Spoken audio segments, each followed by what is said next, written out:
The curing and/or smoking of meats is an ancient art that was developed as a method of preserving meats before the invention of refrigeration and freezers.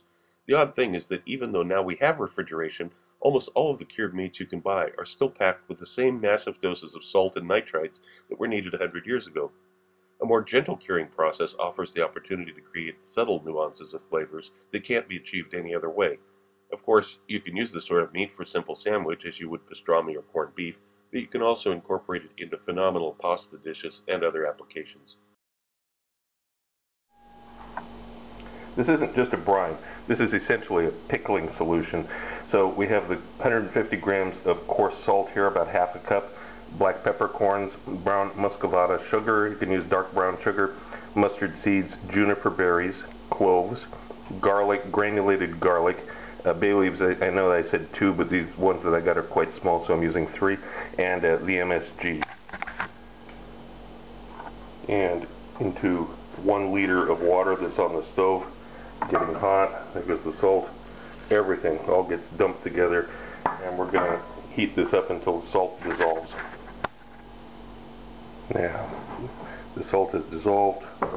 I'm going to put this in a plastic storage container that has a lid, and I'm adding the ice to it. This will help start it to cool down, but we can't add the pork to this until this is actually cool. So I'm just going to sit this off in the refrigerator for a little while and make sure that it's completely cool before I add the pork. Then, once it's completely cooled off, we put the meat in it. Make sure it's submerged all the way. If you need to, you can put a plate on this to hold it down. Keep an eye on it. Don't let it sit in the refrigerator floating above the surface, because the part above the surface will actually spoil. If you're fortunate enough to have a container that has something like this perforated plate, then you're set. This will hold the meat down for sure.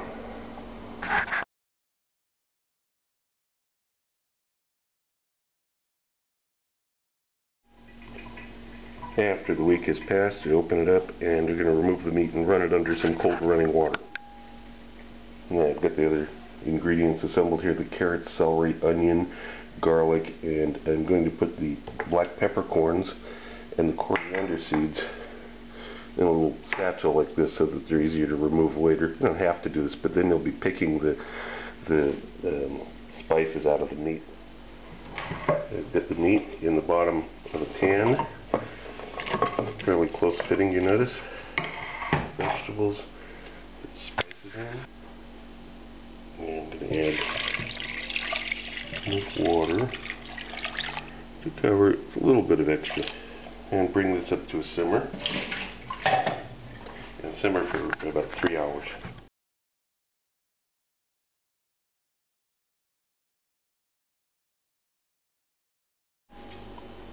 This is what it looks like after it's chilled down.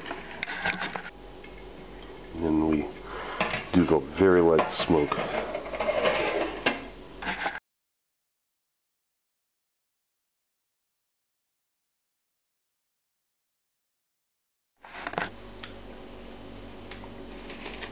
Now it's back on the same plate. Cover it with cling film, just back in the refrigerator to chill down again. The final step is to fry the meat. Do this on a medium heat and begin by introducing some of the fat from the pork into the pan. Render the fat so that the pan is moist before adding the meat. The point of this whole step is to integrate the fat with the meat and caramelize it some. You want moist pork.